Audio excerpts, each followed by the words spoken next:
Right साइडतिर तपाईँको दुईवटा पोल थिए। त्यो दुईवटा पोल पनि कस्तो भन्दा एउटा ड्रेनको साइडमा अनि 2 मिटरको चाहिँ बाटो, त्यसपछि चाहिँ एउटा फेरि अर्को पोल। यो ड्रेनको साइडबाट 33लाई लिएर जाने 33,000 केबीलाई, अनि चाहिँ तपाईँको बाटोको साइडबाट 11,000 लिएर जाने भनेर चाहिँ डिजाइन बनेको थियो।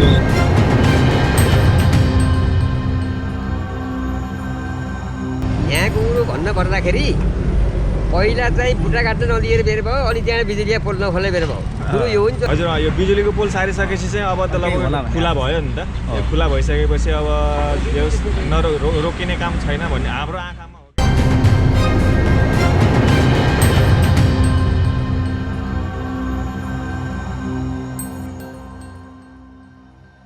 समाधान भयो, त्यसपछि विद्युतको समस्या निस्क्यो, अनि विद्युतको समस्या बल्ल समाधान भएको छ। अब बन्छ कि भन्ने हामीलाई आशा छ। धुलो खाएको त 3 वर्ष 4 वर्ष भइसक्यो, खाएको खायो। म त यसो गाउँमा बस्ने मान्छे हो, मेरो काम पर्यो भने रोडा आउँछु, नभए आउनु। मलाई खुसी लाएर यो तारा राख्नु लागेको देखेर आएको म यहाँ।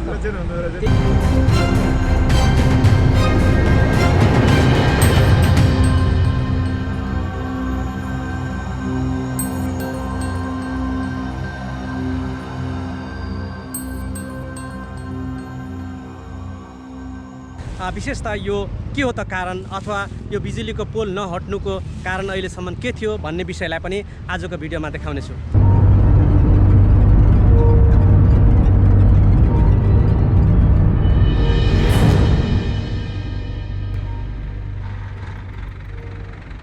दर्शकबिन नमस्कार, फेरि पनि आज अर्को नयाँ भिडियोमा तपाईँलाई स्वागत छ। र यति बेला बुटवल नारायणघाट सडक खण्ड अन्तर्गत गैँडाकोट 10 अन्तर्गत रहेको छु। र यहाँनिर निर्माणको क्रममा बिजुलीको पोलले निकै अवरुद्ध गरिरहेको अवस्था थियो। र आज भने यिनै विषयलाई लिएर विशेषतः यो के हो त कारण, अथवा यो बिजुलीको पोल नहट्नुको कारण अहिलेसम्म के थियो भन्ने विषयलाई पनि आजको भिडियोमा देखाउनेछु। तर यति बेला भने म तपाईँलाई यो दृश्य पनि देखाइरहेको छु, जुन यहाँनिर अहिले लगभग यो बिजुलीको पोललाई व्यवस्थित गर्न थालिएको छ, जुन आजको भिडियोमा म तपाईँलाई यी सम्पूर्ण दृश्यहरू देखाउने प्रयास गर्नेछु। भिडियोलाई अन्त्यसम्म हेर्नुहोला। हेरौँ आजको यो भिडियो।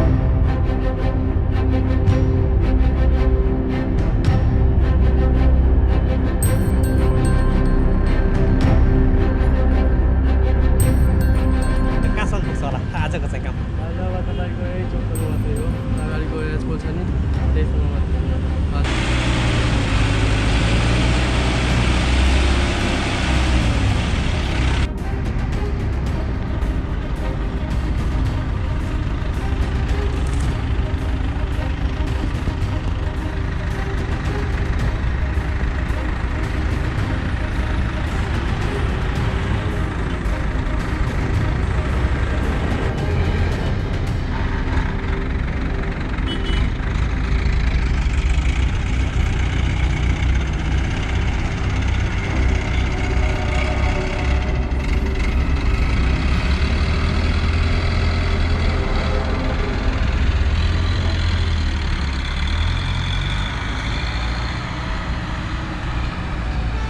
समस्या के आइदियो भन्दा यो चाहिँ जुन रोडको आफ्नो एरिया हुन्छ, यो बीच बाटोबाट 25 मिटर चाहिँ आफ्नो रोडको एरिया हो।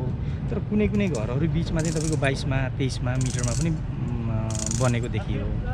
अनि त्यसपछि समस्या हामीले त्यो समस्यालाई चाहिँ एनएमा गएर भन्यौँ होइन। भनिसकेपछि उहाँहरूले त्यसको सल्युसन निकालिदिनलाई लगभग 5-6 महिना जति लाग्यो।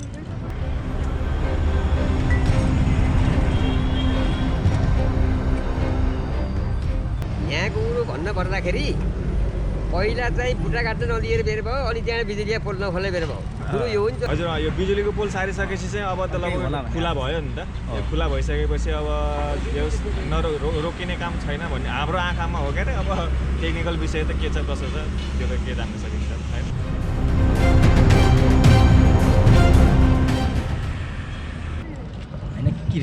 अब एसीमै जुन 200वटा जति पोल, 177वटा पोल चाहिँ हाम्रो जुन राइट साइडमा गाडिएको थियो, त्यो पोललाई उखाल्ने कि त्यसमा च्यानल बाँधेर काम गर्ने कि त्यो पुरै उखालेर 11 मिटरलाई 13 मिटर बनाउने कि भन्ने किसिमको एउटा चाहिँ फेरि अब त्यो एसियन हाइवेको स्ट्यान्डर्डमा बनिराखेको उसलाई होइन, एउटा चाहिँ टप लेभलबाटै डिसिजन आउनुपर्ने सबै कुराहरू देख्दा पनि ब्युटी होस् होइन।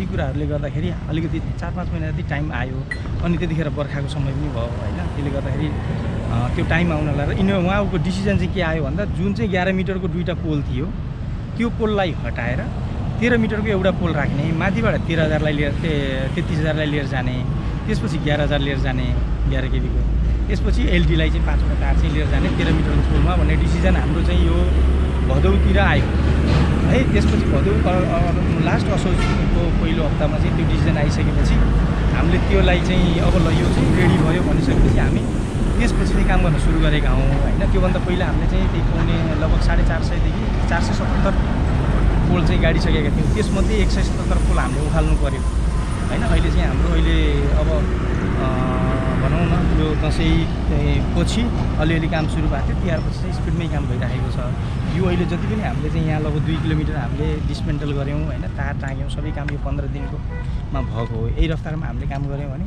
मलाई लाग्छ 4 महिनामा हामीले सिद्धाउँछौँ अब त्यो डिसिजनमा फेरि अब 13 मिटरको पोललाई तपाईँको के छ भने कङ्क्रिटिङ गर्नुपर्ने होइन अब यो पिएससी पोल भन्दा अब टेलिस्कोप पोल भन्छ त्यसलाई होइन ठुलो खालको हुन्छ त्यो गर्नको लागि पनि हामी एग्रिमेन्ट गरिसकेका छौँ त्यो पनि काम रफ्तारमा गर्छौँ र अहिलेलाई हेर्ने हो भने अहिले हामी चाहिँ अब यो भनौँ न K10 देखि K17सम्मलाई फर्स्ट फोकस किन भन्दा चाइनिजलाई पनि यहाँ प्रेसर बढी होइन अनि तपाईँको साइड क्लियरेन्स गर्नुपर्ने भएकोले यो एरियालाई चाहिँ हामीले फोकस गरेर काम गरिरहेका छौँ अहिले हामीसँग 16जना कामदारहरू भन्नाले इलेक्ट्रिसियन र चाहिँ लेबरहरू भनौँ होइन 3जना चाहिँ हाम्रो ड्राइभर भयो होइन यो फिल्डको अनि 2जना चाहिँ सुपरभाइजर हामी चाहिँ यहाँ खटिरहेका छौँ अब मलाई लाग्छ हामी 3-4 महिना जतिको पिरियडमा यो आफ्नो एरिया भनौँ 34 किलोमिटरलाई चाहिँ कभर गर्छौँ हामीले सुरुमा पोहोर चाहिँ तपाईँको मङ्सिरभन्दा पहिल्यै हामीले 4 किलोमिटर चाहिँ कम्प्लिट गरेका थियौँ जङ्गलमा होइन त्यसपछि जङ्गलमा कम्प्लिट गरिसकेपछि